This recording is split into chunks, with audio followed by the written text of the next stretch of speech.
Listo. Gracias, Wilson. Acuérdate de desactivar la cámara. Bueno, vamos a verificar que esté transmitiendo. Perfecto, en una página. Listo en Banrep. Hola, buenas tardes a todos. Vamos a dar unos momentos eh, a que empiecen a llegar y empiecen a conectarse todas las personas. Bienvenidos y buenas tardes en esta cálida tarde en Cali. Empezamos en aproximadamente unos 5 o 10 minutos mientras todas las personas van llegando.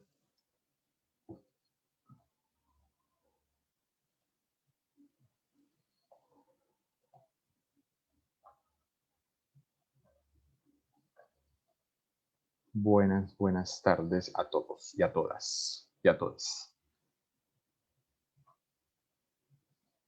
Bien, ya llevamos 14 personas en 15 en otra, muy bien. Eh, Buenas tardes a todos los que van llegando y se van uniendo a esta transmisión de Cátedra Plural 2020.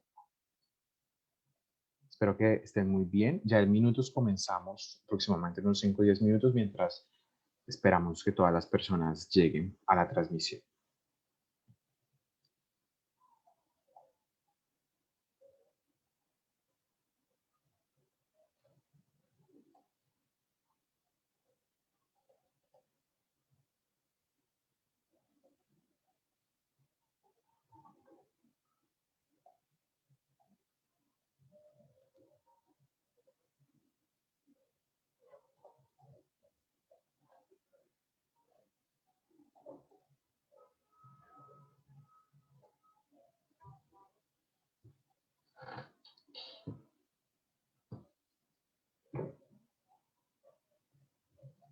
Buenas tardes a todos los que se han unido hasta este momento.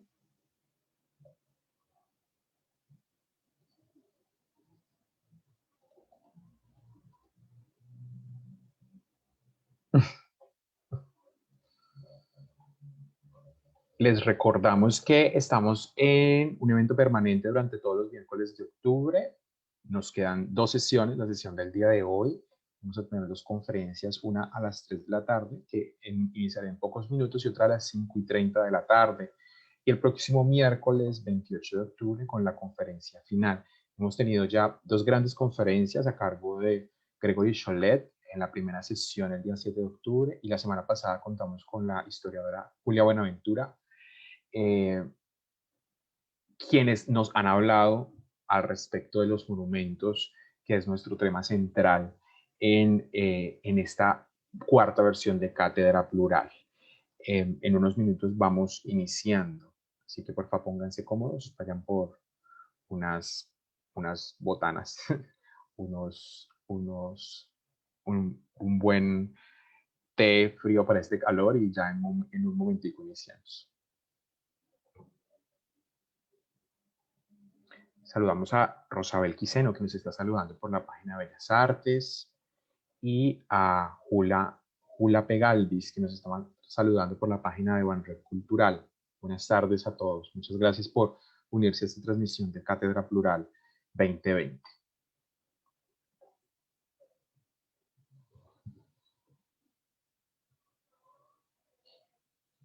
Ya en unos minuticos, 4 minutos, 3 días, iniciamos mientras las personas se terminan de unir a esta transmisión.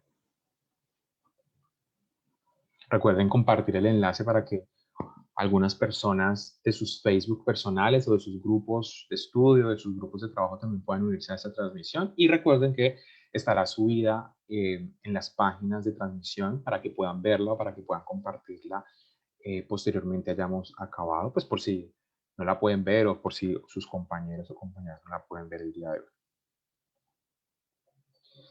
Ya iniciamos, ya iniciamos. Un poquito de paciencia. La virtualidad nos demanda paciencia.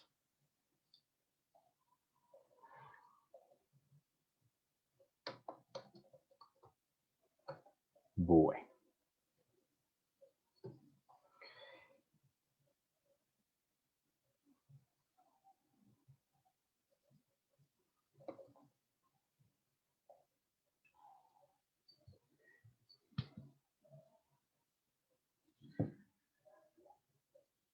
Buenas tardes, Libardo, que nos está viendo, el profe Libardo, que nos está viendo por la transmisión de Faba Bellas Artes.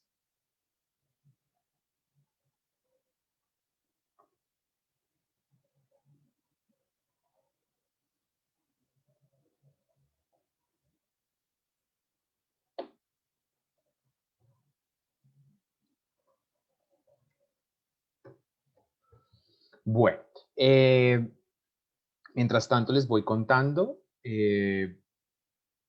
Cátedra Plural es un proyecto conjunto que surgió hace aproximadamente 5 años y que cuenta con el apoyo de 3 instituciones principalmente, aunque ha tenido otras instituciones en el transcurso de este tiempo, específicamente el Centro Cultural del Banco de la República, el Centro Cultural Colombo-Americano y la Facultad de Artes Visuales y Aplicadas de Bellas Artes, institución universitaria del Valle. Durante las 4 ediciones que se han realizado, Cátedra Plural se ha dedicado a hablar, a discutir, a reflexionar sobre diferentes procesos de investigación, diferentes procesos de formación y, por supuesto, diferentes procesos de circulación que se ven no solamente en el campo artístico, sino en el campo cultural a nivel regional y, por supuesto, local. Y lo más importante de este espacio es que es un espacio pedagógico en que insertamos a través de una serie de conversatorios y una serie de conferencias en donde se proponen otras formas de pensar, no solamente los procesos artísticos que se viven localmente, sino además toda una serie de procesos culturales y de procesos pedagógicos que de alguna u otra forma han impactado y siguen impactando los contextos en los cuales nosotros nos desempeñamos, no solamente como docentes, sino además como artistas, como creadores, como gestores y bueno, como parte fundamental de esta sociedad. Y en esta ocasión, Cátedra Plural 2020 se está dedicando, desde hace 15 días venimos discutiendo sobre un asunto que nos ha parecido supremamente primordial y que ha tomado en muchas ocasiones en el transcurso de los últimos meses primera plana, no solamente en los principales periódicos, sino que nos ha dado mucho de qué hablar a nivel social, y son los monumentos. Ustedes saben que hace un par de semanas no, la minga indígena del Cauca tumbó la estatua de Sebastián de Belalcázar en Popayán. Y eso ha desencadenado en nosotros, como parte de una institución académica y como parte de instituciones culturales, ha desencadenado una serie de preguntas, una serie de inquietudes e interrogantes que hoy pues vamos a discutir con estas dos grandes personas que nos acompañan, que en unos momentos voy a introducir. Y bueno, en esta ocasión entonces, como les decía, nos interesa problematizar al respecto de estos elementos del patrimonio cultural, del patrimonio material de nuestra sociedad, y entender cuáles son las relaciones de poder que se entretejen no solamente en su construcción, sino además en su percepción y en su consumo cultural diario que todos nos encontramos. Y lo interesante de esa discusión es justamente saber, bueno, ¿y qué hacemos hoy con los monumentos? ¿Y qué hacemos hoy con estas efigies que de alguna forma se alzan en nuestras ciudades, que se alzan casi siempre en terrenos altos, y que de alguna otra forma nos están hablando de ciertos discursos, nos están hablando de ciertas, de ciertas como discusiones y que nos llevan justamente a repensar o nos invitan a entender cuáles son las tensiones que se ven al respecto, no solamente de su creación, de su legado, sino además de su significado. Y esta tarde, eh, calurosa, bastante calurosa en Cali, nos acompañan dos, digámoslo así, dos personajes bastante importantes en el escenario caleño. Una de ellas es Adriana Mendoza Acuña, quien es artista urbana, social y política. Adriana es docente universitaria caleña, egresada de Bellas Artes, estamos en familia, digámoslo así, estamos en confianza, se egresó como maestra en artes plásticas y también ha realizado un magíster en educación de la Universidad San Buenaventura. Actualmente Adriana es representante legal de la Fundación Ecolectivo Arte Público. Y adicional nos acompaña Diego Carrejo, quien va a ser su conferencista, quien es arquitecto de la Universidad del Valle, también como si estuviéramos en la casa, con una maestría en desarrollo urbano del Colegio de México y un posgrado en patrimonio cultural, turismo y paisaje. Diego tiene una trayectoria como planificador urbanista y una amplia experiencia docente en el campo de la arquitectura. Ha trabajado durante 15 años en el Departamento Administrativo de Planeación de Cali y es el director técnico del patrimonio en la Secretaría de Cultura y Turismo del Valle del Cauca. También ha sido docente, al igual que Adriana, en diferentes universidades, específicamente la Universidad de San Buenaventura, la Universidad Autónoma de Cali y la Universidad del Pacífico. Ha sido contratista de planeación municipal de Cali entre los años 2012 y 2019. Y bueno, ahorita nos estaba contando que es uno de los representantes de la mesa de patrimonio que se han instaurado en la ciudad de Cali. Y me complace muchísimo darles la bienvenida a este par de personajes, por decirlo de alguna forma. Ahorita estuvimos conversando y son grandiosas personas que hoy nos van a hablar de unas preguntas o nos van a proponer unos grandes interrogantes al respecto del monumento. Justamente su conferencia se titula Monumento. ¿Desde quién, de quién y para quién? Preguntas que esperamos y por supuesto nos van a responder o quizás nos van a dejar con más interrogantes de los que ya tenemos actualmente. Adriana y Diego, bienvenidos a este espacio. El micrófono y por supuesto la audiencia es de ustedes.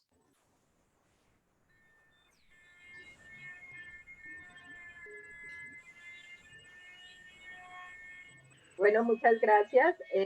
Vamos a iniciar entonces compartiendo pantalla. El primero que va a iniciar es Diego y luego entraré yo en terminar como la presentación que tenemos. Diego, adelante. Muchas gracias. Bueno, mientras entra la compartir pantalla, quiero hacer una pequeña aclaración. En la reseña, pues Iván me presentó como director técnico de patrimonio cultural en la Secretaría de Cultura. Eso fue un cargo que tuve hace muchos años cuando se creó la Secretaría de Cultura del Valle del Cauca y cargo en el que estuve cerca de un año. Así que pues es algo digamos, de la historia. Bueno, traemos pues para ustedes algunas reflexiones. Inicialmente un glosario que creo pues que es importante para adentrarnos en el tema o tener como unas bases. ¿Qué se dice? Pues que es una estatua, pues que es una obra de escultura que simplemente representa una figura humana o animal. Y el monumento pues es una construcción arquitectónica o escultórica que está haciendo, digamos, homenaje o a un suceso, ¿no? Por ejemplo, en Cali tenemos el Monumento a las Ciudades Confederadas. No es una estatua porque no está representando una persona en particular o animal, pero sí un hecho histórico importante. Y Monumento Nacional se trata ya pues como de construcciones protegidas por el Estado, que revisten un gran interés para la nación o para el departamento o el municipio, es decir, hay diferentes escalas, según el interés histórico o artístico que revista. Y espacio público donde tienen lugar, digamos, estas estatuas o monumentos, son pues ese conjunto de lugares de uso público, colectivo, del territorio, donde pues todos vamos a encontrarnos, convivimos, expresamos, nos comunicamos, recreamos, nos relacionamos con el ambiente y con el paisaje. Básicamente es eso. Sigamos. Vamos a hacer un recorrido un poco sobre el concepto de monumento y desde dónde nos viene esta concepción, ¿no? La historiadora Françoise Schreib rastrea ese concepto de monumento histórico en la Edad Media, o sea, ya se remonta y lo encuentra en la Edad Media, y cómo se hablaba de reutilizar algunos vestigios o edificaciones.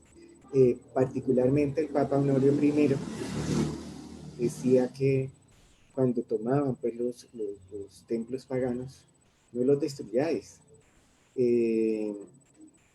Destruyan los ídolos que albergan, echen la agua bendita y pongan sus propios altares y sus propios ídolos o sus propias figuras, ¿no? Era una manera de reutilizar, digamos, los espacios. Luego, pues todo el tiempo se hablaba como de un interés económico, es decir, reutilizar la edificación, sacarle provecho, pero luego se da un poco la extensión hacia el lado intelectual, al hablarse de obras que daban muestra de una maestría no igualada, irrepetible, y que evocaban pues esa pasión que el artesano o el artista puso al hacer la edificación. Ya en el Renacimiento, los edificios de la antigua Roma ilustran las reglas de la arquitectura y los órdenes clásicos, es decir, los artistas se remitían a ellas para aprender de ellas, eran un ejemplo, digamos, fehaciente de ese orden de la arquitectura clásica, y se usaban entonces con fines didácticos. Nació así el interés de conservar los monumentos en ese momento, los romanos. Ese creciente interés por esos vestigios construidos en Roma y Grecia dio paso al neoclasicismo. Y entonces es cuando empezamos a ver obras que evocan esa arquitectura clásica. Siguiente.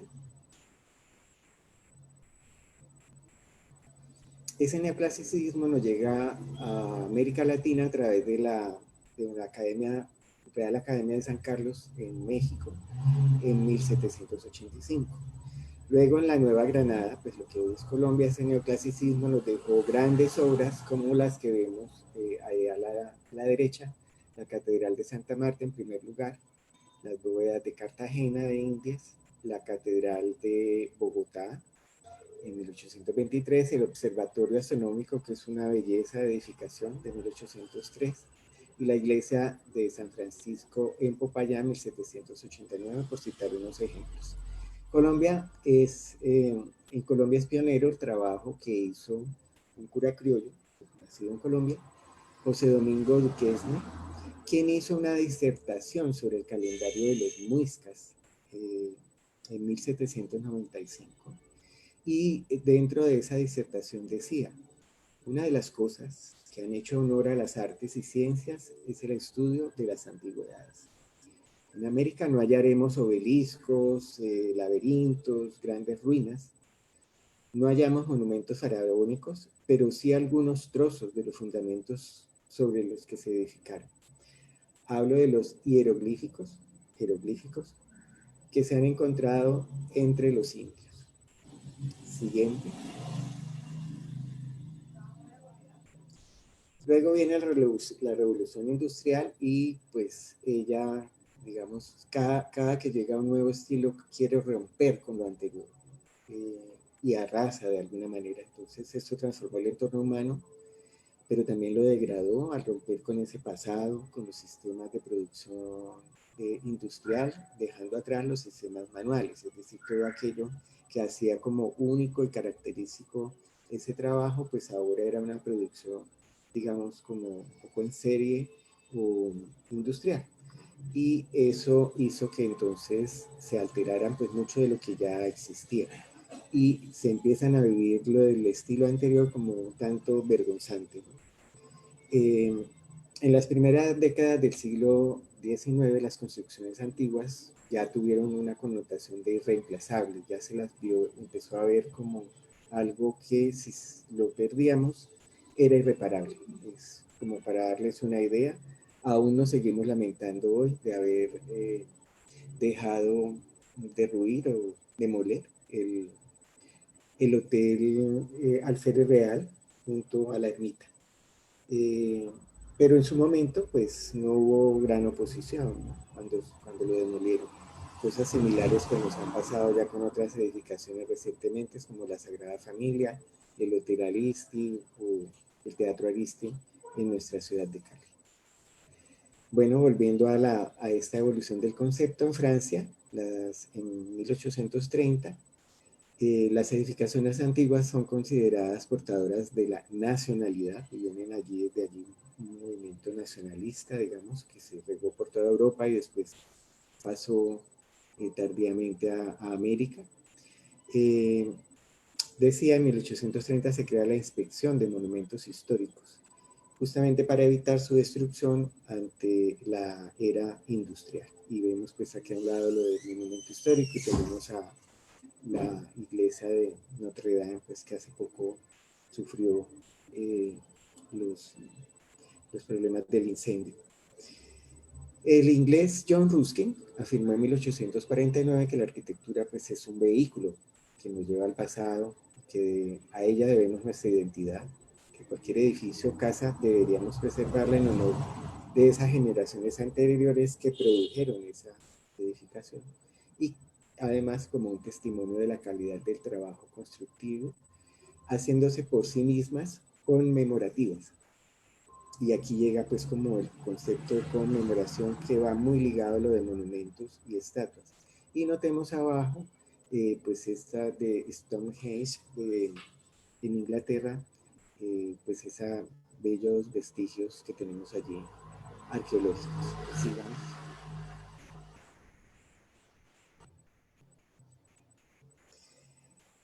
Otro inglés, William Morris, defendió ya luego este trabajo manual con fundamento en el arte popular, impulsó la conservación de los conjuntos urbanos, ya no solo eran los edificios individuales, sino esos conjuntos urbanos como una herencia histórica.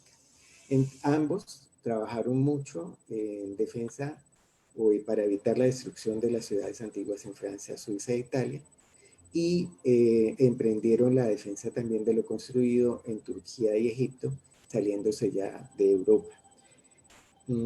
Con la ley 48 de 1918 ya se crea en Colombia la Dirección de Bellas Artes, es decir, es a comienzos del siglo pasado que empiezan a entrar estas concepciones y a tener como escuela ya dentro de nuestro país. Colombia ha adherido a varios tratados internacionales con respecto al patrimonio y a la defensa, digamos, de las edificaciones o lo que se le ha conocido como monumento histórico hasta ese entonces. Adhirió al Pacto de Roerich de 1935 y a la Convención UNESCO del 72. Es la Ley 163 del 59 la primera acción legal para proteger el patrimonio cultural del país y se introduce la categoría de monumento nacional, que se declara en primer lugar con esta ley. 42 centros históricos de las ciudades, digamos, como más antiguas. El Valle del Cauca tuvo la fortuna de ser favorecida con 4 centros históricos elevados digamos, a esa categoría de monumento nacional. El de Cali, el de Buga, el de Cartago y el de El Cerrito. Siguiente. Y bueno, ya mirando el concepto de espacio público, dábamos uno al comienzo, que está en el plan de ordenamiento territorial de Cali vigente, y este es el que nos dice el decreto nacional sobre el tema. Dice que es el conjunto de inmuebles públicos y los elementos arquitectónicos y naturales de esos inmuebles privados que están destinados por su vocación, por su naturaleza, a la satisfacción de necesidades urbanas colectivas y que por tanto trascienden los límites de los intereses individuales. Ese espacio público está conformado por un conjunto de diferentes elementos. Por un lado están los constitutivos naturales, luego los constitutivos artificiales. Digamos que dentro de los naturales podríamos hablar un poco del parque del acueducto, que es el que tenemos en la foto superior, que no es solamente el tramo que siempre vemos alrededor de la circunvalar, sino que es todo esto que ven ustedes verde, que comprende dentro a la planta de tratamiento de agua potable Río Cali, el Hospital Cañaveralejo, unas oficinas de Cali que le llaman el chalet de acueducto, está en Calenitos, hay una escuela también allí, el teatro al aire libre y Los Cristales y la unidad recreativa también llamada Los Cristales. Todo eso está inmerso dentro de los límites del parque del acueducto, un parque de ciudad que deberíamos tener habilitado con senderos y con facilidades para su uso por todos los flancos. Y deseamos algunos también artificiales. Bueno, la foto de abajo también corresponde al parque del acueducto, y está la pequeña fuente y la efigie o estatua de la Rebequita, que llaman así, aunque ella tiene pues como una forma como, no sabe uno muy bien si es como de virgen, pero comúnmente la gente en San Antonio le llama la Rebequita. Dentro de esos elementos constitutivos artificiales construidos aparecen, y está remarcado al final, los sectores de ciudad, es decir, como sectores como San Antonio, San Cayetano, Santa Rosa, el centro histórico mismo, las manzanas, inmuebles individuales, monumentos nacionales, murales, esculturas, fuentes ornamentales y zonas arqueológicas. Vamos a ver muy rápidamente cuáles son el listado de lo que el Plan de Ordenamiento Territorial de Cali tiene como fuentes, y esto se le denomina patrimonio mueble en espacio público. Mueble porque a pesar de que están ancladas al suelo, ellas pueden moverse, se pueden trasladar, y de hecho ha ocurrido con algunas, ¿no?, que las han movido de lugar, como la que está dedicada a Jorge Isaacs con las efigies de Efraín y María. Bueno, ahí está el listado, pero más que al listado me voy a remitir, pues tenemos la fuente y monumento de solidaridad. Debajo está el del Parque Panamericano, que además es un premio nacional de arquitectura y es monumento nacional, todo el parque panamericano, o de las banderas como le conocemos. Debajo tenemos la fuente del Parque del Peñón, es un poco más como de los años 60, 70. Luego tenemos la fuente de los sextos Juegos Panamericanos de Cali, que comúnmente la llamamos pila de Crespo, pero realmente esa no es la pila de Crespo. La pila de Crespo que existió en el mismo sitio está dentro del Museo de Arte Religioso de la Merced. Allí en el patio se trasladó la pila original de Crespo. Y aquí está esta de los Juegos Panamericanos. Bueno, acá tenemos una de las 4 fuentes del Paseo Bolívar. Luego está la fuente de los niños, que le llaman, o la juventud. La fuente de la Portada del Mar, que es una escultura de la María Mulata de Enrique Grau. La fuente y monumento a la solidaridad. Y debajo pues tenemos la fuente de la tertulia.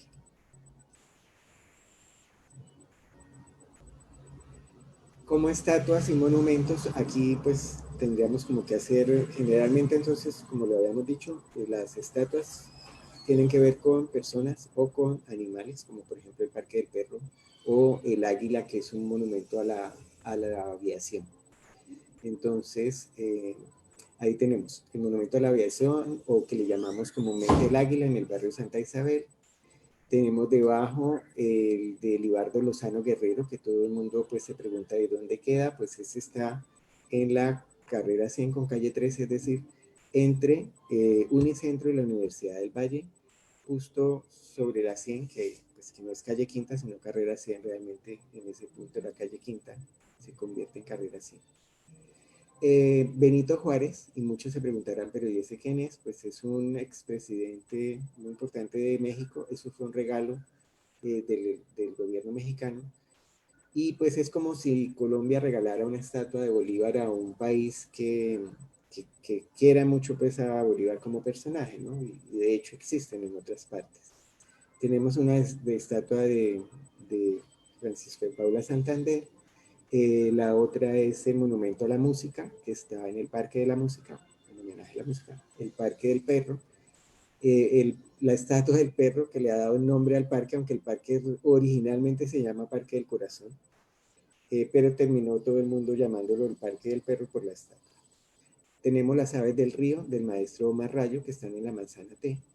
La cuadriga romana, que estaba en San Nicolás, coronaba un edificio. Cuando el edificio se fue a demoler, pues la cuadriga se trasladó a el obelisco, donde estuvo el antiguo obelisco, antes de la tertulia, y allí está hoy la cuadriga romana.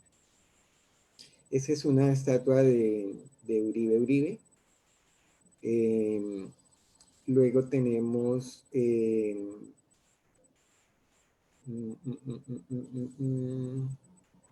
se me acaba de olvidar, este personaje es... Ya les digo ahora. Es Antonio Nariño. Es un busto de Antonio Nariño. Luego tenemos el de O'Higgins, que es una... que libertó a Chile junto con San Martín. Arriba tenemos a Fray Damián González, que es un personaje, pues un clérigo franciscano de comienzos del siglo pasado, que realizó muchas obras en Cali, y por eso pues la ciudad en reconocimiento hizo su estatua. El otro es el que se le llama Árbol de la Vida. Fue un árbol que se hizo recolectando llaves de todos los caleños. Todos tenemos las llaves inservibles. Se fundieron y se hizo este Árbol de la Vida, que está más o menos frente al psiquiátrico, en la conjunción de la calle Quinta con la autopista.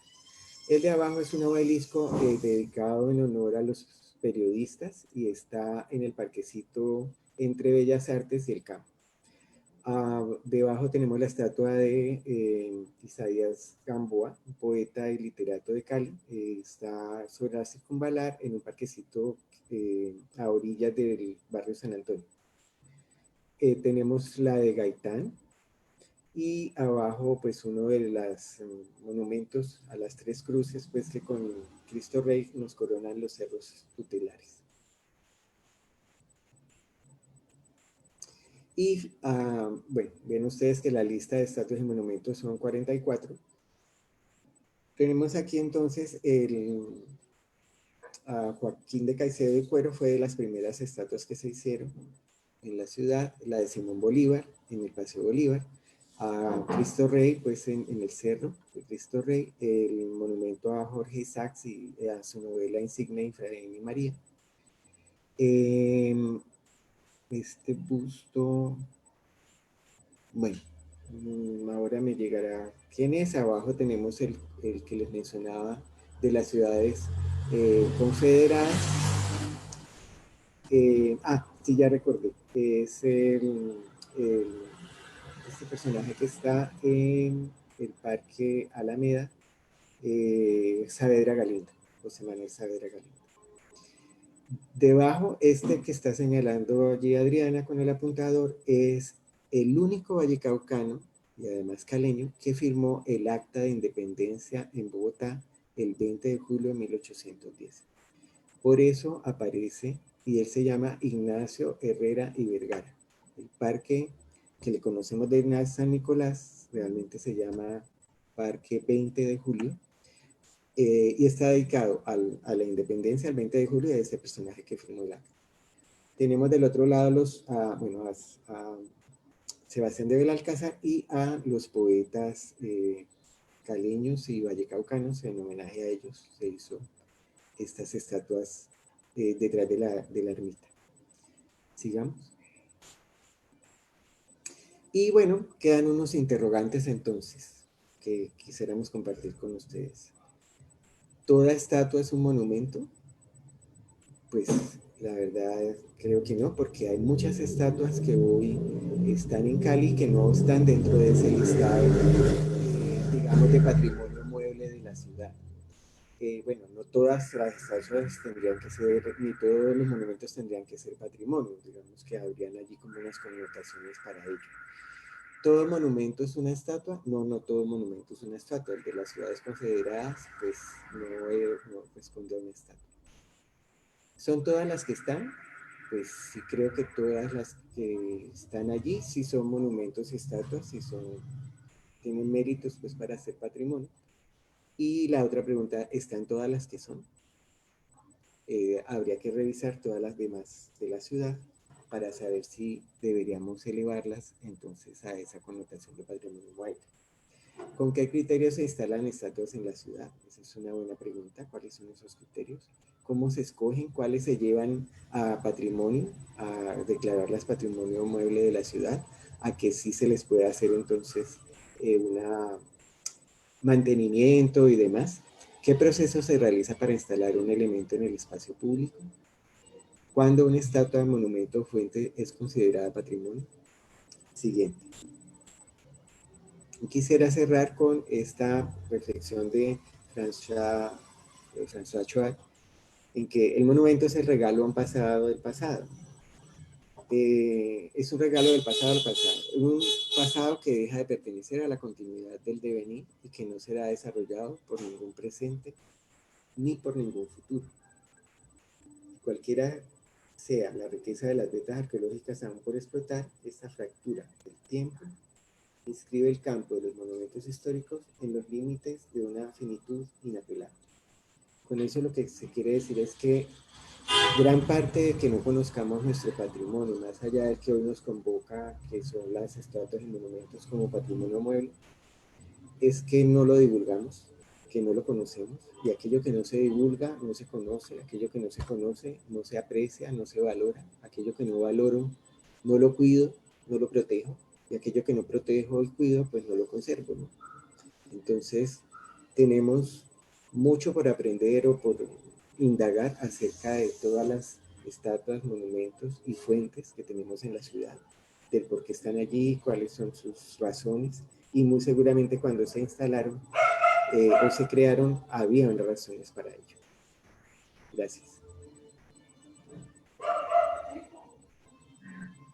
Bueno, yo voy a continuar mostrándoles una línea de tiempo donde no están todas las estatuas o los monumentos, pero pues es un acercamiento desde 1909. En qué años empezaron a construirse estos monumentos o se instalaron. Entonces, aquí tenemos una secuencia de los monumentos que acaba de mostrar Diego en una línea de tiempo que nos lleva hasta el 2015 con el último monumento que se realizó en ese momento. Sin embargo, pues faltan varios, pues estaría bastante larga la línea, pero pues la idea era darles como una imagen de en qué tiempos, en qué épocas se realizó. Ahorita entonces vamos a generar unas reflexiones sobre la resignificación de los monumentos desde lo efímero y la huella sensible. Vamos a ver unos ejemplos que hemos trabajado con la Fundación El Colectivo Arte Público y la Universidad San Buenaventura en una cátedra que semestralmente sacamos intervenciones estéticas en el espacio público.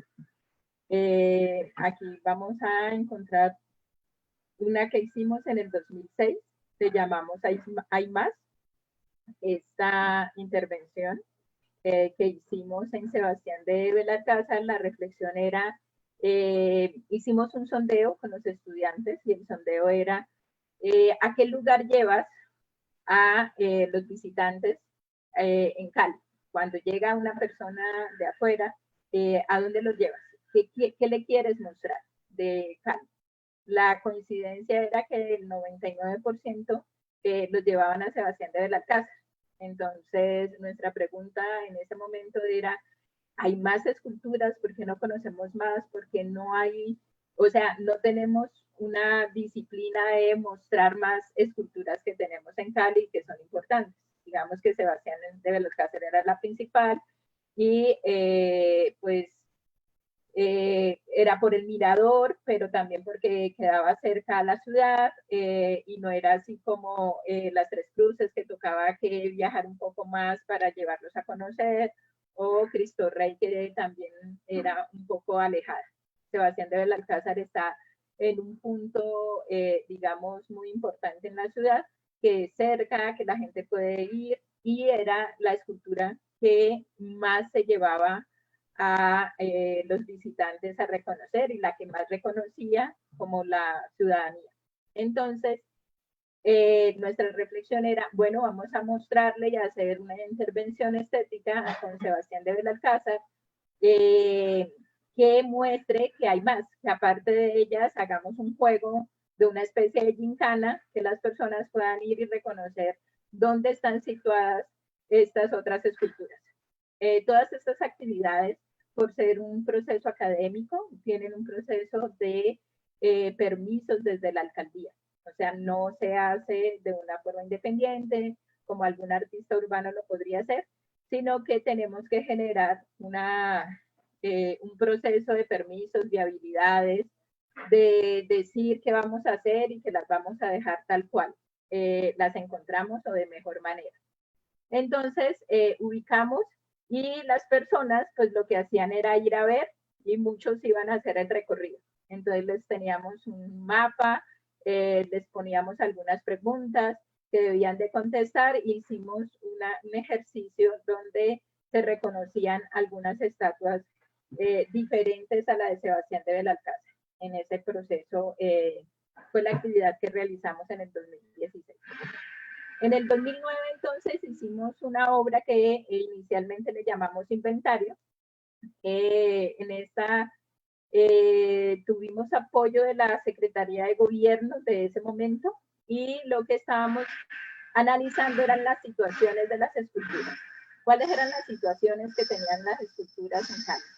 Pues eran esculturas que estaban descuidadas, que a veces estaban grafiteadas, que aparte de estar grafiteadas, pues estaban en malas condiciones, olían feo, en ocasiones estaban deterioradas. Entonces, con los estudiantes decidimos hacer una actividad donde dijéramos qué pasaría si quitáramos las esculturas de Cali. ¿Qué pasaría si le dijéramos a la ciudadanía de Cali que las estamos vendiendo? Y que al venderla o a mandarla a otro país, a otro lugar, pues, ¿qué van a hacer? ¿Cuál es la reacción? Entonces, imprimimos un pendón que tenía esta información. Últimos días en Cali, vendido al Museo de Nueva York, y por supuesto generó una reacción fuerte. Acá también tuvimos permiso, el apoyo fue de Secretaría de Gobierno, que estaban muy interesados porque el análisis que ellos hacían es que anualmente se le hace mantenimiento a las estatuas, pero a los 15 días después de hacerle el mantenimiento estaban igual o peor, que la comunidad no las cuidaba y no les interesaba como estos objetos que estaban en el espacio público. Las cubrimos con este plástico de burbujas que tienen bolitas que son las de embalar y lo amarramos con suncho y le colocamos la frase. Lo dejamos un fin de semana, nos dieron el permiso para dejarlo un fin de semana y donde más causó reacción fue en la Plaza Caicedo. Cuando los estudiantes estaban, por supuesto, casi siempre a los lugares donde van los estudiantes, dependiendo del lugar, están acompañados por la policía nos hace el favor de apoyarnos en estos procesos, y cuando estaban en la Plaza Caicedo y estaban ya embalando la estatua, empezó a reaccionar las personas de edad que mantienen en la Plaza de Caicedo y la reacción fue violenta, o sea, empezaron a gritar, empezaron a alegar, empezaron a decir que quién era el atrevido, que la iba a quitar de allí, que eso le pertenecía a la comunidad, y realmente era la reacción que estábamos esperando que pasara con todas. Pero pues nos dimos cuenta que solo pasó con la que está en la Plaza Caicedo, y la policía pues ahí intervino para que estuvieran más tranquilos, que como así, y les mandaron como una carta a la universidad diciendo que con qué derecho estábamos vendiendo o llevándonos pues las estatuas, y por supuesto la reacción durante los 3 días fue impactante. Tuvo pues una reflexión allí sobre este hecho de poder decir, bueno, realmente esto que está en el espacio público, estos objetos que están en el espacio público, ¿son de todos? ¿Sí? Es importante cuidarlos, ¿vale la pena o no vale la pena este cuidado que vamos a tener con este objeto? Por supuesto, las reacciones se dieron a nivel de medios de comunicación. Estos medios de comunicación pues empezaron a dar información sobre lo que habíamos hecho. Aquí les voy a mostrar una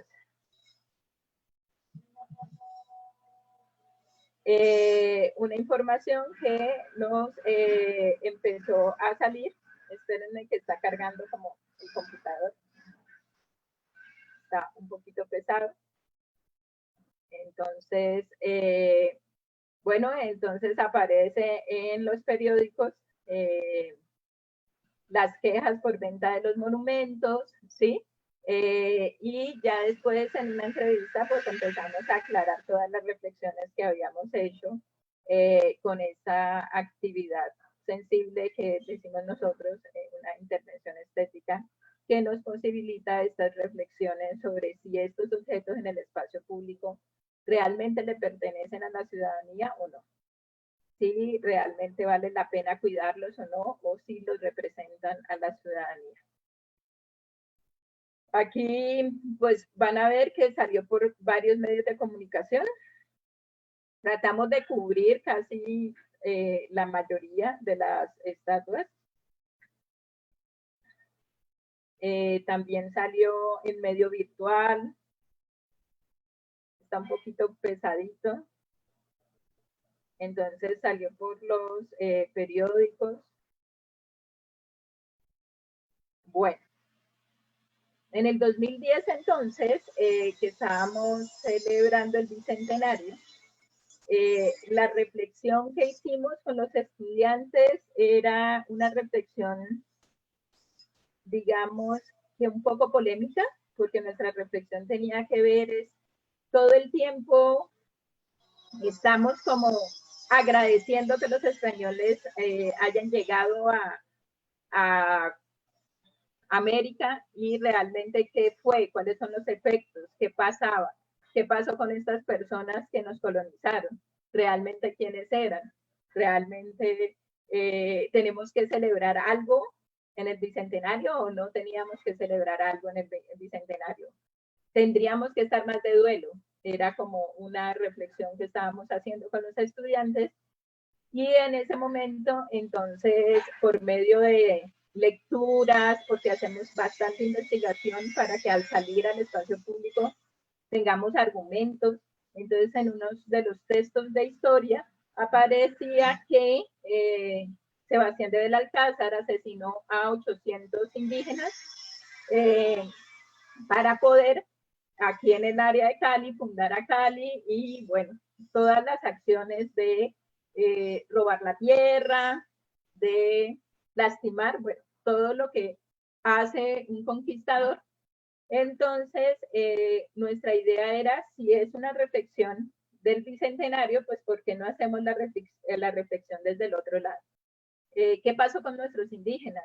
O sea, ¿nuestros indígenas tienen algo que celebrar en el bicentenario o no? Entonces hicimos las 800 calaveras y las 800 calaveras debían de ser 800 calaveras.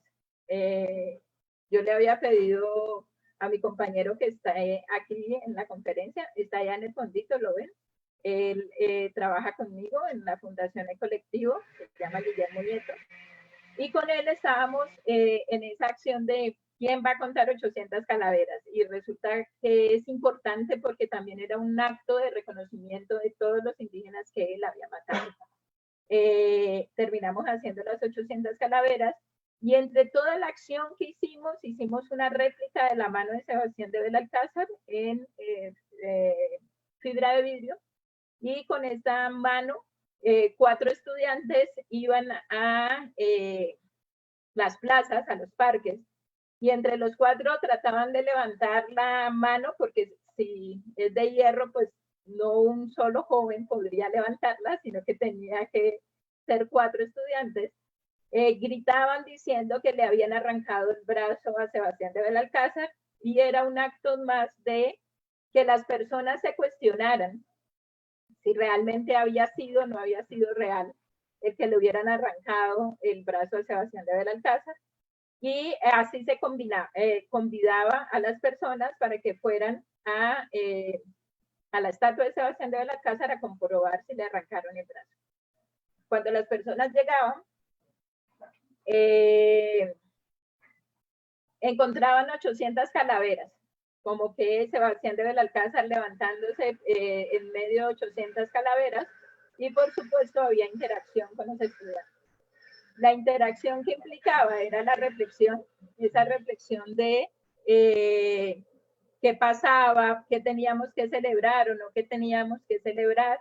Entonces era la reflexión que decíamos y hablábamos en ese momento. Perdón, que se me pasó rápido. Aquí entonces encontramos, bueno, en medio de la actividad y de todo lo que estábamos investigando, empezamos a interactuar con los cabildos. En ese momento existían 7 cabildos indígenas urbanos y empezamos a comentarles sobre la actividad que estábamos haciendo. Realmente los cabildos indígenas urbanos estaban como muy prevenidos con la academia, porque la academia casi siempre llega a utilizar la información de las personas o de la ciudadanía y nunca devuelve o nunca entrega la información que han adquirido, y ellos a veces se sienten utilizados. Fue muy difícil interactuar con ellos porque ya, digamos, tenían una experiencia previa muy fuerte, hasta que un solo cabildo nos escuchó y le comentamos y los invitamos y queríamos que ellos fueran, y ellos plantearon hacer una actividad de sanación y de perdón. Esa actividad de sanación y de perdón pues consistió en música, en una representación que hicieron, y en colocar la bandera indígena en la transformación del espacio que hicimos. Y fue muy bello, fue una noche de reconciliación, ¿cómo es que se dice? De perdón. Y esa noche de perdón fue muy hermosa porque sí estamos generando como ese perdón de toda la violencia que trajeron los españoles al conquistar nuestro territorio. Y también empezamos a sentir y a pensar que deberíamos de tener nuestros reconocimientos de los indígenas, una estatua de los indígenas, unas estatuas de las negritudes, de todo lo que es nuestra historia, no tenerla sesgada solamente a los españoles, sino qué es lo que, pues, generar todo ese proceso que deberíamos de reconocer como lo complejo que somos. Salió también en los medios de comunicación, estuvo un fin de semana completo, se oye mucho, y se entregó un manifiesto, decidimos hacer un manifiesto a la oficina del alcalde. En ese momento el alcalde era Jorge Iván Ospina, y ese manifiesto lo firmaron 1.500 personas que asistieron a la actividad. ¿Qué decía en ese manifiesto? Pues nuestras reflexiones, pero también le solicitábamos al alcalde que construyera en Cali la estatua de homenaje a las negritudes y a los indígenas, que no era justo que siendo el bicentenario solo se celebraba que los españoles vinieran a arrasar con nuestro territorio. Bueno, nos entregaron cosas, no podemos decir, no puedo ser, digamos, muy imparcial, no soy imparcial, tengo mi problemita, pero yo también tengo el español adentro. Las negritudes y los indígenas están dentro de mí y son parte de mí, y pues la reflexión tenía que ver con eso. ¿Cómo reconocer? En el análisis no veíamos ninguna estatua de ninguna indígena ni de ninguna persona de color. Entonces decíamos, pues si Cali no tiene y solamente tenemos blancos, españoles o criollos, entonces, ¿qué pasa? ¿Por qué no podemos tener? Y lo solicitamos al alcalde, por supuesto, como era un manifiesto, el alcalde nunca menciona nada y nunca nos dijeron nada de la solicitud que colocamos en ese momento.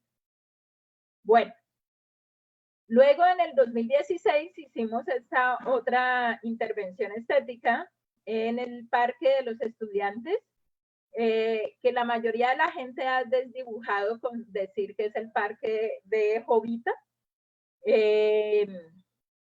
y que estábamos reflexionando allí. Pues que estábamos reflexionando que en el espacio público, por supuesto, la situación del parque es bastante fuerte.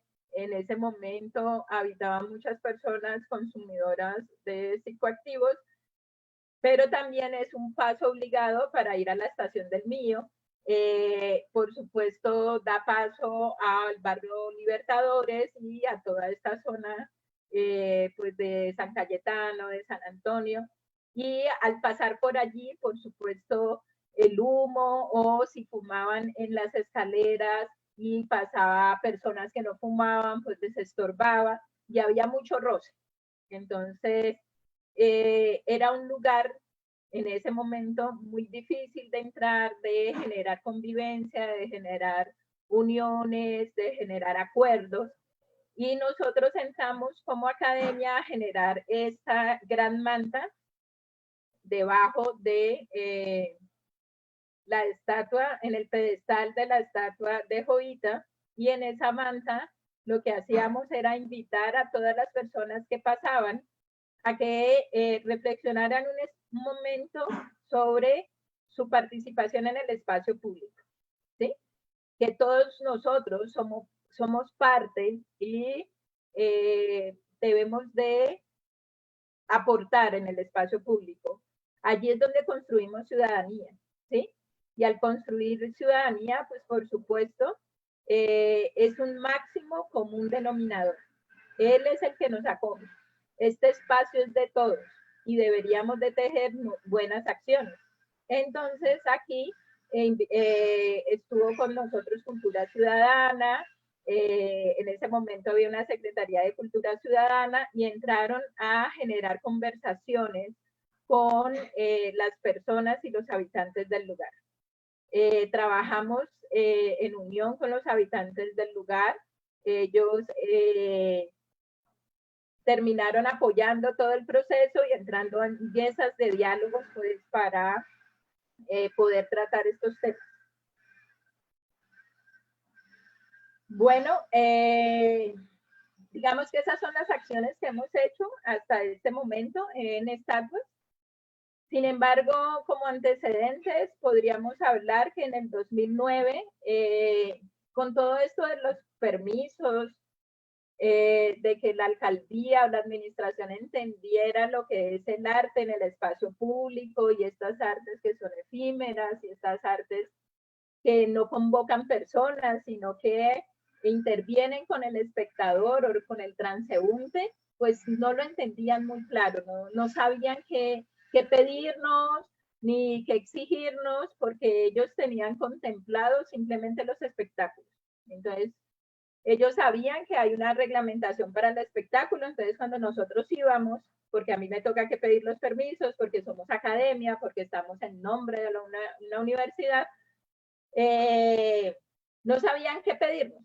Entonces nos dijeron que mejor los educáramos, que les enseñáramos qué es, cómo es, que por qué no generábamos unas reflexiones. Y en esas reflexiones, pues entonces terminamos un profesor que se llama Armando Buchar, y aquí está suscrita, tratando de entrar con ellos a unos acercamientos, a unos criterios que permitan realizar, ¿sí?, arte en el espacio público. Porque ellos no sabían, para ellos el arte en el espacio público era simplemente vandalismo. Entonces generaban, y sus reflexiones eran que los grafiteros lo que iban a ir a ensuciar las calles, que todas esas acciones tenían que ver con el maltrato en el espacio público, de los monumentos, de las estatuas. Entonces, no había algo filial o algo agradable en ese proceso del arte público. Cuando les mostramos que es el arte público, que es más allá, que también tiene que ver no solamente con la crítica, sino con la transformación de esos espacios grises, pero que también tiene que ver con reflexiones desde la ciudadanía, desde la construcción de país y de ciudad, pues entonces querían aprender más y estuvimos como en ese primer acercamiento en el 2009. y se logró hacer un documento. Ese documento, por supuesto, del 2009 ahora, pues está un poco desactualizado, pero digamos que hubo un gran acercamiento, hubo algo interesante donde también se formó como el grupo sobre el espacio público que hay en la alcaldía. ¿Qué reflexiones deberíamos de hacer o qué reflexiones hacemos? Hacemos unas reflexiones sobre realmente el monumento es un ícono, ¿sí? Algo que nos representa, pero ese monumento que tenemos allí, ¿cómo se construye y cómo se hace en una democracia? ¿Sí? ¿Qué se decide en una democracia? Si ese monumento, entonces, en una democracia implica que existe en un espacio público y que en ese espacio público construimos ciudadanía y que esa ciudadanía entonces es identidad, arraigo y sentido de pertenencia, entonces ese monumento que debería de hacer. Y por esa razón todas las preguntas que terminó con la exposición de Diego, si realmente esos monumentos son propios, nos reconocen, si esos monumentos son los que son, si hiciéramos monumentos en estos momentos, haríamos monumentos de otras clases, qué acuerdos llegar. Entonces, listo, tenemos unos monumentos en el espacio público. Tenemos unos monumentos que se suponen nos identifican. Ahora tendríamos que decir, bueno, ¿por qué tenemos esos monumentos? Necesitaríamos una divulgación permanente. ¿Quiénes son? ¿Qué son? ¿Por qué se hicieron? ¿Por qué representan a la ciudad de Cali? Y esos monumentos deberían de tener una resignificación constante, ¿sí? Porque para lo que fue ese monumento para otras épocas, de pronto para nosotros ahora, en este momento, no es lo que nos significa. Entonces, podríamos decir, ¿será que Sebastián de Belalcázar nos representa como caleños? Porque fundó a Cali, pero la fundación generó muchas acciones que en estos momentos nosotros las repensamos y las cuestionamos. Entonces, esas resignificaciones constantes nos van a dar otra apertura a lo que vamos pues a tener en el espacio público y nos va a identificar. ¿Qué se necesita entonces? Pues un proceso de apropiación. Y ese proceso de apropiación tiene que entrar desde el sistema educativo. Hay muchas, en estos momentos sé que hay colegios privados, sé de colegios privados, de públicos no, que generan unas acciones de reconocimiento de las estatuas, porque a mis hijos les tocó que ir a estatua por estatua, investigar y decir qué es, hacer recorridos con los padres, por supuesto. También esa apropiación tiene que estar liderada por la Secretaría de Cultura. ¿Sí? La Secretaría de Cultura tiene que liderar esa apropiación. Y también la cultura ciudadana. Tenemos una Secretaría de Cultura Ciudadana, una Secretaría de Cultura, y por supuesto tenemos ciertas personas que están contratadas para estar en el espacio público y generar todo lo de la cultura ciudadana, pues deberían de ser expertos en nuestras esculturas. Y por supuesto, la apropiación la tienen que hacer las organizaciones que representan la comunidad. Y esas organizaciones que representan la comunidad, pues estamos hablando de la JAC, de la JAL, estamos hablando de todas estas organizaciones de representación. Ellos deberían de también hacer esa apropiación de esos objetos, ¿sí? O esa resignificación de esas estatuas en nuestro espacio público. A partir de ahorita les voy a mostrar otras intervenciones que he encontrado en Sebastián de Belalcázar, que no son nuestras, son de otras personas, artistas o instituciones que han transformado a Sebastián de Belalcázar para resignificarlo, para darle un contexto. En alguno tiene que ver con el Día Nacional del Cepillado. Aquí Juan Javier Salazar en el 2008 lo cubre también. Aquí, entonces, para dar el sí, pues se le coloca una bandera sobre el sí. Esto fue en el 2016, cuando teníamos que votar por la paz, por el sí o por el no. Aquí tenemos que en abril del 2020, ahorita que estamos en la pandemia, el sector cultural tapa las estatuas, no solamente a Sebastián de Belalcázar, sino a varias estatuas, para llamar la atención al sector cultural que no tenía cómo sobrevivir pues en este momento de la pandemia. Acá tenemos una ilustración de Arturito, donde muestra la propuesta de proponer retirar la estatua de Sebastián de Belalcázar. Y acá tenemos una acción que hizo la alcaldía, donde cubre a Sebastián de Belalcázar. Pues esto lo encontré. Cubre Sebastián de Belalcázar con una manta blanca para evitar que la vayan a tumbar o que vayan a hacer estas acciones de empoderamiento que están proponiendo pues a nivel mundial, reconocernos desde otro lugar. Y bueno, mi intervención termina con ¿esto cómo se llama? ¿Esto es un meme? Que me llegó al WhatsApp, que me pareció súper bueno, como muy concreto. En América ya existían las civilizaciones. América no fue descubierta. América fue saqueada. Entonces, pues ahí termina nuestra reflexión. No sé si tienen preguntas. Muchas gracias, Adriana y Diego. Bueno, va mientras esperamos a ver si nos hacen preguntas por el Facebook. Yo quiero hacerles un par de preguntas mientras tanto, a ver si ustedes nos pueden iluminar sobre algunas dudas que me han surgido mientras he escuchado sus reflexiones. Y es, según cómo ustedes piensan sobre todo desde la parte gubernamental y desde la parte de la intervención artística, ¿qué deberíamos considerar hoy para hacer monumentos? O sea, ¿qué tenemos que como sociedad plantearnos para erigir nuevos monumentos? Bueno, yo pensaría que, pues primero la comunidad tiene que decidir a qué le quiere hacer monumento, qué es lo que quiere conmemorar, ¿sí? Y decidir eso, la temática, digamos, hacer consenso, para luego sí pensar, bueno, ¿y dónde y con qué lo vamos a conmemorar? Si es a una persona, si es a una situación, a una fecha, pues para saber qué tipo de monumento va a ser, ¿verdad?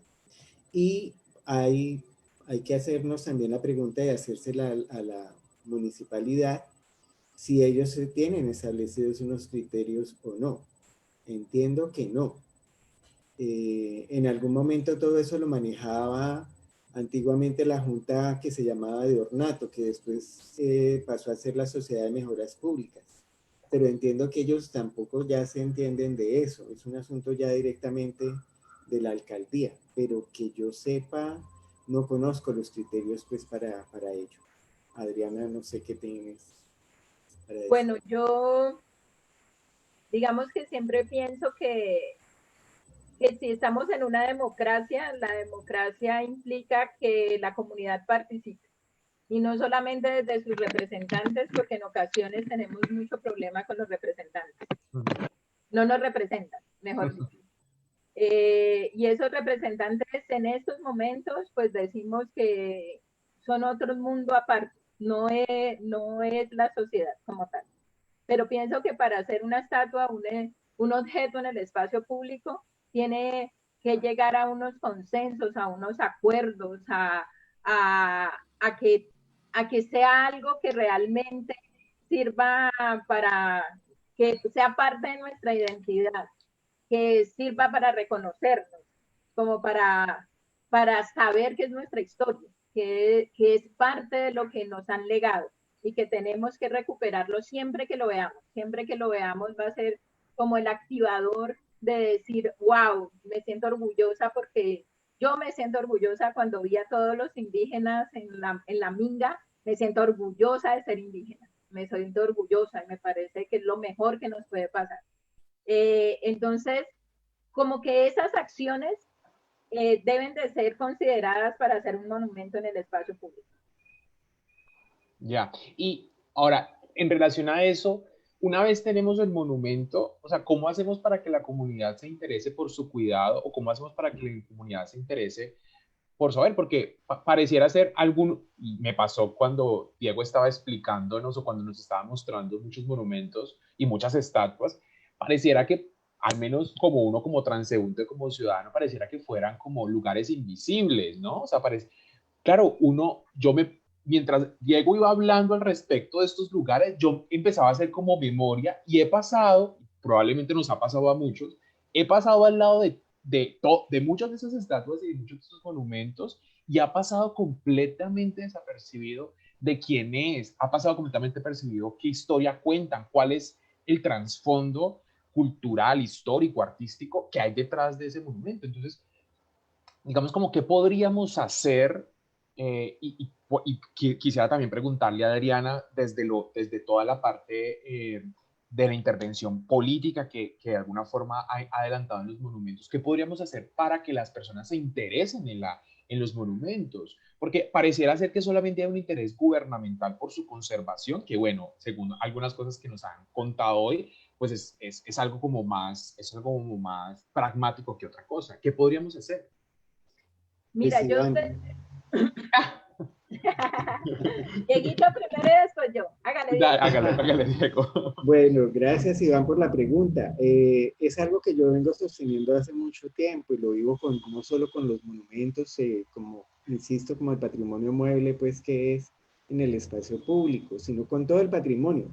Si yo te pregunto, le pregunto, siempre digo a la vecina, o de al lado, de al frente, o a mi prima, o las personas que tenemos alrededor, si conocen, por ejemplo, cuál es el patrimonio que tenemos reconocido en Cali, Sí, no. pues es muy poco.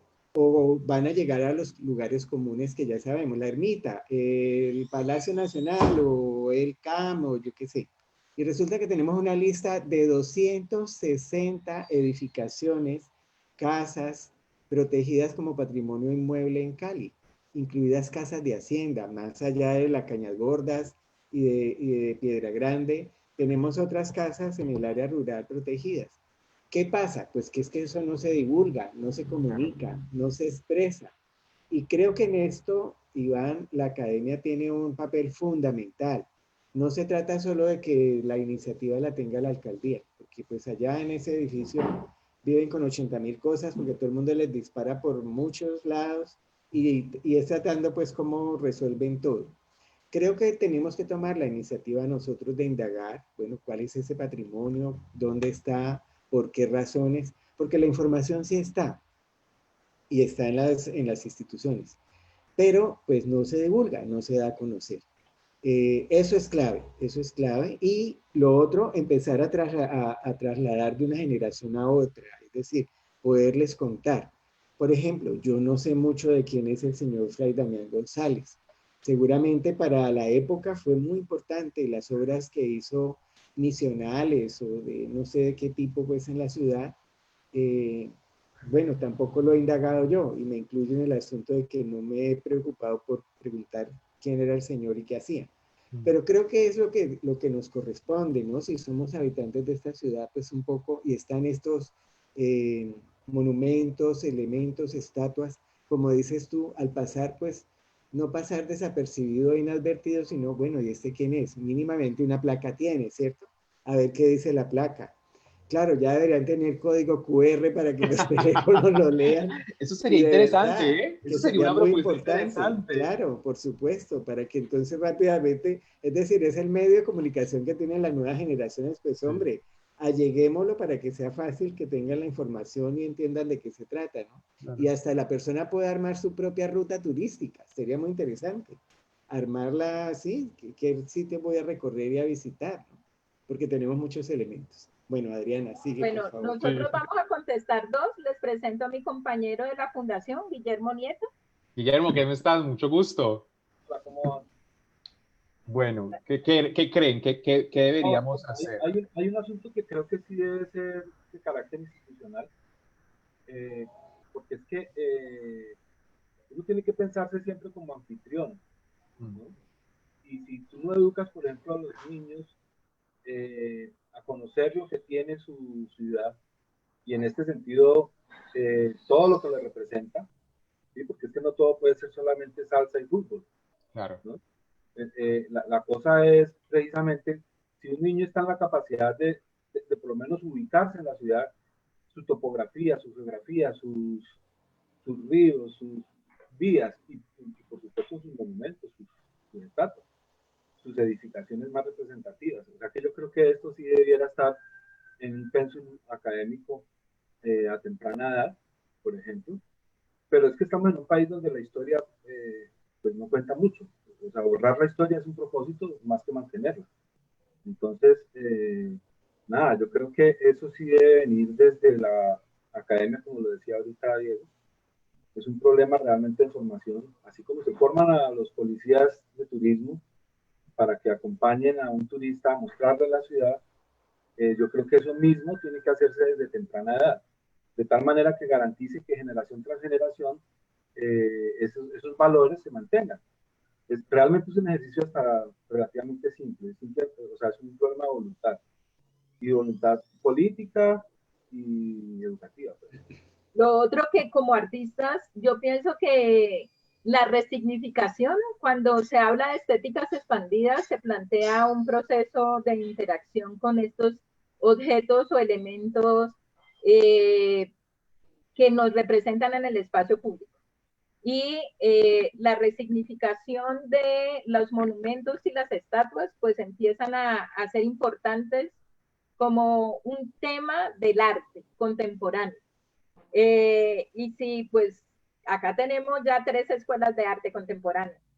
Entonces podemos decir, bueno, ¿cómo podemos empezar como artistas a resignificar estos elementos o estos objetos? Y que la institucionalidad y la comunidad van a generar reflexiones, van a generar, hay veces, porque muchas personas dicen, no, pero ¿cómo le pusieron eso a la estatua?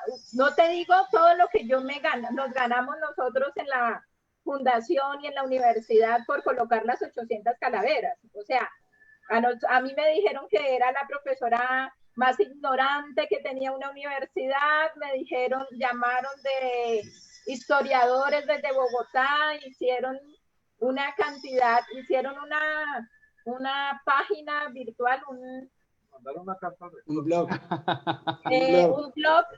virtual diciendo de todo hacia que no tenía una calidad académica por haber hecho esta acción. Sí. Pero realmente lo importante fue la reflexión, ¿sí? No importa si estas reacciones negativas o positivas lleguen, lo importante es cómo resignifico ese objeto. Y ese objeto en ocasiones lo puedo cuestionar. Es que ¿quién dijo que no podíamos cuestionar? ¿Quién dijo que no podíamos ser críticos? Claro. ¿Quién dijo que no podíamos también reflexionar nuestro pasado? Y saber que hay cosas que no me enorgullecen de mi pasado y que también necesito cambiar otras cosas. Entonces, como que esas resignificaciones desde el arte van a ser importantes. Bueno, y una última pregunta que nos hacen desde el chat de Facebook es, ¿cómo comprender el patrimonio desde una perspectiva de futuro? ¿Ustedes cómo se imaginan que podemos entender no solamente el patrimonio material, sino las estatuas y los monumentos en el futuro? O sea, ¿qué nos depara de alguna forma esta mirada hacia adelante con estas estatuas que nos encontramos? O sea, ¿qué ven a ustedes hacia adelante? Bueno, pues no es fácil, ¿no? Porque todo ahora es como muy, muy efímero, aunque pues sé que hay un arte efímero y que también tiene mucha importancia. Lo hemos incluso realizado, una intervención la hicimos con Adriana, que fueron los tapetes patrimoniales.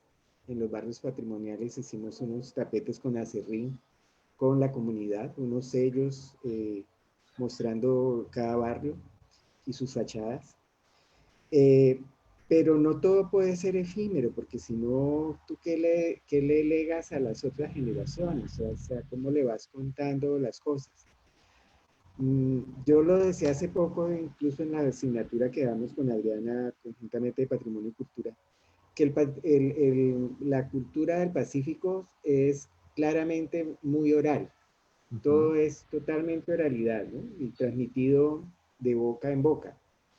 Pero acá adolecemos de todo lo contrario, porque no transmitimos, no hablamos, las generaciones no hablan, los padres e hijos no hablan, o no hablan con los tíos o con los abuelos para preguntarles, indagarles quién era eso, cómo se vivía. En la medida en que alguien te lo cuente y te dé su versión, tú ya tienes un vínculo con ello, ¿sí? Ya tienes un vínculo, ya no es algo desapercibido o anónimo, sino que ya tú tienes un lazo, un nexo. Creo que hay que construir esos lazos y esos nexos. Sí me inquieta que hacia adelante, pues, eh, los jóvenes, pareciera buena parte de los jóvenes, no digo todos, hoy se comunican en esa punta de grafitis, ¿no? Las tribus urbanas entonces viven pintarrajeando, es como yo lo vivo, las paredes y las cosas, incluso de los monumentos o de las fachadas, y simplemente poniendo una firma, ¿no? Entonces creo que hay una falta de seguridad y de saber quién es, pues porque si yo tengo que para reafirmarme poner mi nombre encima de una fachada ajena, pues creo que hay algo que no marcha bien, hay algo que está cojo allí. Es como cuando uno va así a cualquier lugar en el mundo que es un lugar connotado y, o simbólico, y la gente le pone una firma, digo, pero ¿qué es esto? Este personaje, algo no anda bien en esta persona. Entonces, yo creo que sí requerimos de ciertos referentes que permanezcan en el tiempo para saber quiénes somos, ¿no? O sea, de dónde venimos, quiénes somos y poder proyectarnos hacia adelante. Porque si no miramos atrás y sabemos de dónde venimos, cuáles son esas raíces, no estamos ciertos totalmente de quiénes somos hoy y cómo nos queremos entonces proyectar hacia el futuro. Como dicen coloquialmente, el que no sabe para dónde va, cualquier bus le sirve. Y entonces, a dónde lo lleve, vaya usted a saber a dónde, ¿no? Lo sabrá el chofer, pero no la persona. Adriana. A ver, hay un asunto allí que de alguna manera sí hay unos análisis y unos estudios que son los que de pronto los alcaldes o los gobiernos acogen para poder estar en un cierto estatus donde puedan conseguir incluso dineros, etcétera. O sea, se hace un estudio de mercadeo, el famoso city marketing, o sea, que lo que pretende es precisamente como identificar esos intereses comunes que tiene una ciudad. Y eso es tan peligroso porque si bien detecta los más relevantes, excluye otros. Entonces, por ejemplo, nosotros estamos identificados dentro de salsa, deporte, por ejemplo. Entonces, los últimos monumentos son de salsa y deporte. Son de salsa y deporte, porque es que ese estudio de marketing te arrojó esa información y eso es lo que promueve la ciudad. Bueno, ya dentro de poco están los pájaros también, o sea, ya afortunadamente tenemos otro tema, ¿sí? Pero entonces, ¿a dónde quedan los otros temas que excluyen a otras comunidades, a otras formas de pensarse, a otras formas de ser, a otras formas de expresarse también? O sea, los estudios de marketing concentran una información para poder ir al Banco Internacional de Desarrollo y decir, estoy haciendo mi tarea de city marketing, o sea, estoy cumpliendo con lo que ustedes piden, ¿cierto? Y además de una manera muy escasa, porque nosotros en nuestro espacio, es más, los artistas nos vemos afectados porque no tenemos ni siquiera una ley como si existe en Medellín, no sé si me puede corregir Diego, que de acuerdo a los metros cuadrados construidos o algo tienen que, así como aquí se da a cambio para una licencia de construcción, se da a cambio a una zona verde o algo así. Sí. En Medellín hay una ley que promueve, por ejemplo, a las esculturas. Entonces, mientras no tengamos, por ejemplo, una cultura más amplia en las formas de expresarnos dentro del espacio público, donde a la vez esa apertura de temas, precisamente, se dé, pues va a ser muy complejo, porque nos vamos a quedar simplemente haciendo piper pimienta, jovitas. Repitiendo los mismos símbolos una y otra Sí, vez, como en un entonces una y ciclo. otra vez, entonces, ¿quiénes están excluidos allí? Precisamente, por lo menos en Jamundí hay un cacique allí en plena plaza, Sí. ¿sí? Pero no se, o sea, en los llanos orientales, en Villavicencio, parte de las regalías se invierten en esculturas y han ido artistas de todas partes, y el tema de su paisaje también, ¿sí? O sea, eso no es nuevo, porque es que los monumentos, detrás de ellos hay una política de cómo expresar y direccionar lo que la gente, lo que el gobierno quiere decir, no lo que la gente está sintiendo necesariamente, ¿sí? Entonces ahí hay una cosa que siempre va a haber una discrepancia muy complicada, y por eso también surge la expresión libre en el muro, ¿no? En parte es un poco rebelde, precisamente porque es ese espacio donde no hay que ir más allá, sino que simplemente pinte y corra, ¿no? Pues, Guillermo, Sin embargo, te comento que justamente esa medida que comentas de Medellín, Cali la tuvo. Y aquí también por metros cuadrados tenían la obligación de instalar una pieza escultórica en el antejardín. La medida duró 7 años. La gente se aburrió, empezaron a poner, discúlpenme la expresión, pero cualquier cosa como escultura, pues cualquier mamarracho, cualquier cosa, porque como, claro, tú no podías definirle una altura o ancho, o yo qué sé, ¿no? O peso, sino que es simplemente una escultura. Pero en Cali tenemos el vicio de escurrirnos de todo y hacer el mínimo, hacerlo más chiquito, ¿no? Sin saber que con eso estamos afectando la ciudad y la colectividad, o con esa cosa pacata, ¿no? Y tacaña. Entonces, no, que eso era un sobrecosto y no sé cuánto, y empezaron a presionar tanto que la medida a los 6 años la quitaron. Fue un fracaso. Correcto. Bueno, y Adriana. Muy interesantes como la caleñidad y etcétera, que tienen muchas formas de expresión, pero terminan haciéndose siempre las mismas cosas. nosotros en vez de copiar o de ver experiencias como Muro Libre en Bogotá.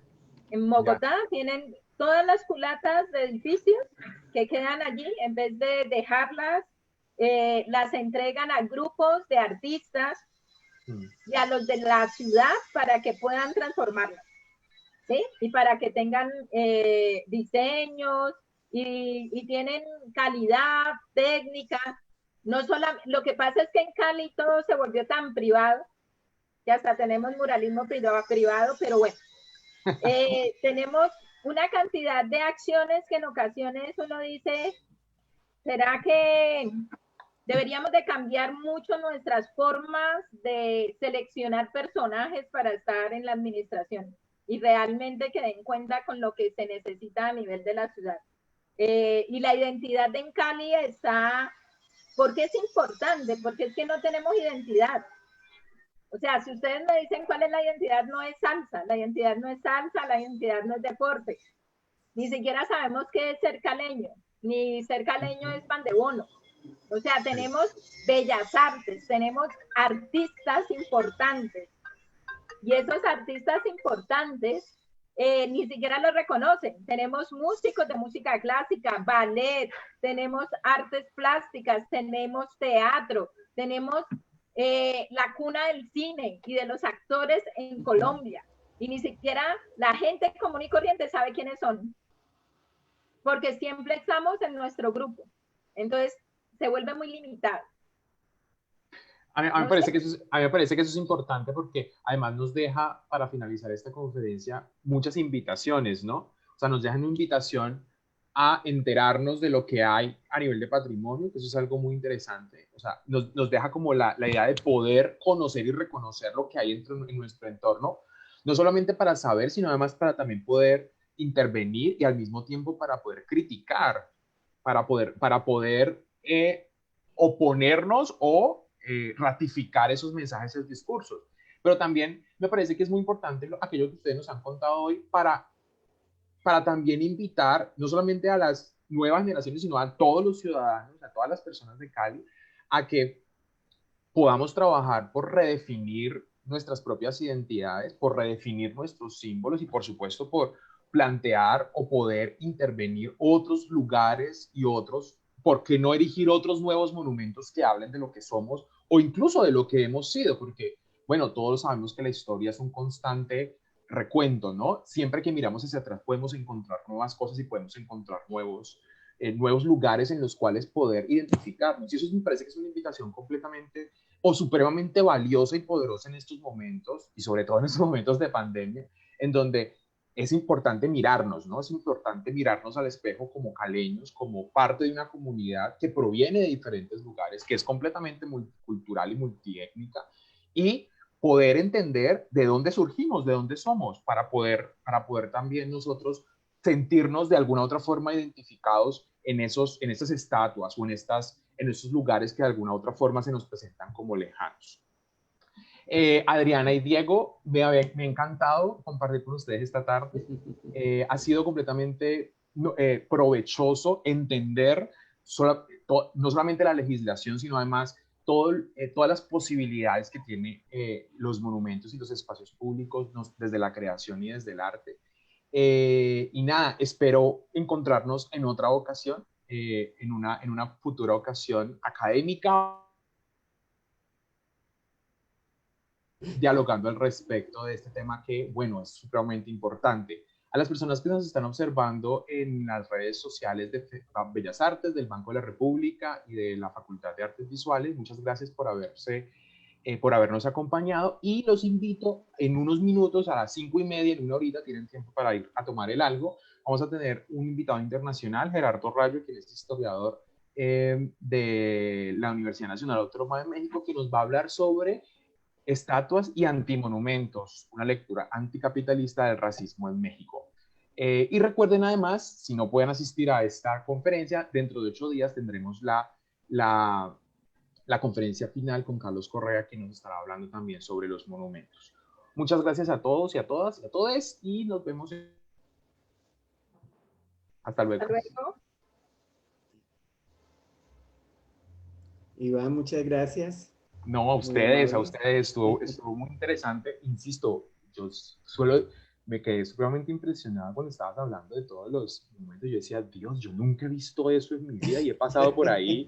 De hecho, pues yo vivo cerca de Bellas Artes y hablaste de una pirámide.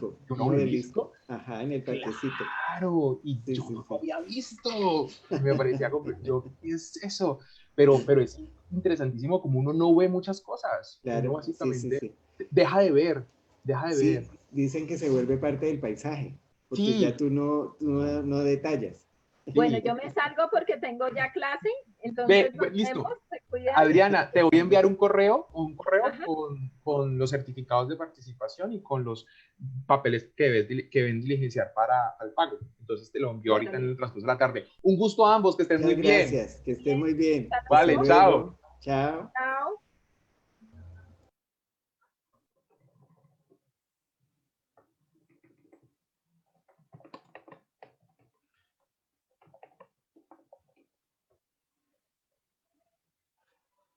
Wilson, ¿estás ahí? Sí, Iván. Ya puedes cerrar. Ya estoy esperando que llegue en el Facebook por el retraso y corto. No, cerrala ya. Que dije un mundo de barbaridades.